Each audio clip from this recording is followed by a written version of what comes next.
J'ai commencé à peindre dans les fin des années 70. Et tout le travail que je fais depuis est lié à des expériences de théâtre laboratoire que j'ai faites à l'université de Paris 8, à Vincennes à l'époque, avec des gens comme Grotowski, comme le Living Theatre, il y avait Peter Brook, etc.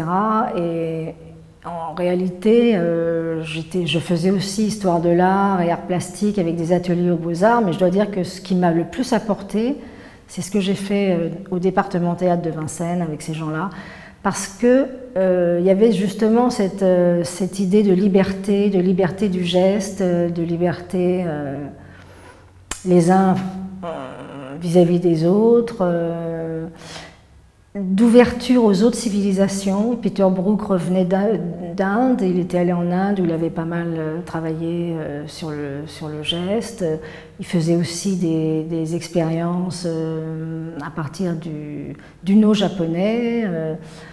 Bon, je me sentais bien parce que j'ai une double origine en fait, et donc française et marocaine, et ces gens-là m'ont beaucoup apporté au niveau de leur ouverture d'esprit, en essayant de créer un lien entre l'Orient et l'Occident. Et en fait, tout mon travail, c'est ça, c'est qu'il n'y ait pas de... Pour moi, il n'y a pas de limite entre l'Orient et l'Occident. Et tout le travail que je fais depuis 30 ans, c'est un travail, disons, pas seulement de synthèse, mais un travail qui montre que justement, il n'y a pas cette séparation.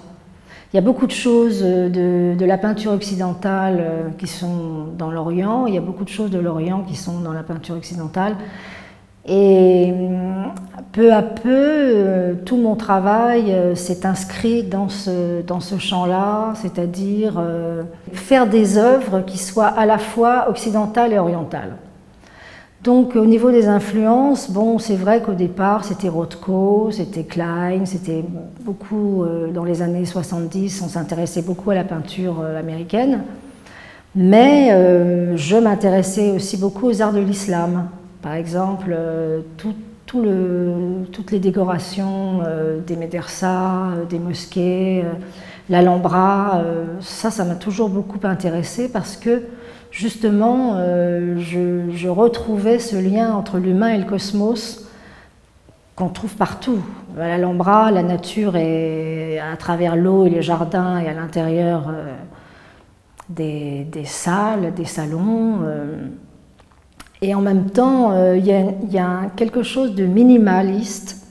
Alors, tout l'art islamique n'est pas comme ça, mais il y a certaines choses de l'art islamique qui sont vraiment minimalistes, comme par exemple des murs entiers blancs, faits uniquement à partir disons, de reliefs soustractifs dans le plâtre, où la lumière qui éclaire du matin au soir change les dessins en fonction de l'ombre qui apparaît à certains endroits, qui disparaît à d'autres. Et ça, c'est vraiment quelque chose que je trouvais à la fois dans l'art minimaliste américain et dans certaines choses de l'art islamique.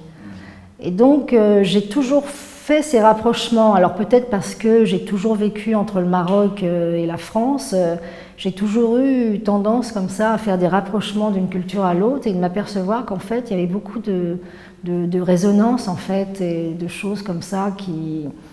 Peut-être que des artistes de l'art minimaliste américain ont voyagé en Afrique du Nord, ont vu des choses, et puis je pense à Stella ou à Brice Marden, des gens comme ça, ils ont été influencés, mais en même temps ils ne le disent pas. Moi je le dis, c'est ça la différence.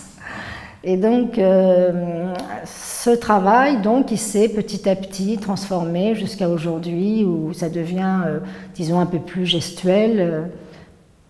Je vais de plus en plus à l'essentiel et en même temps, j'ai quand même l'impression d'être de plus en plus libre dans ma façon de travailler.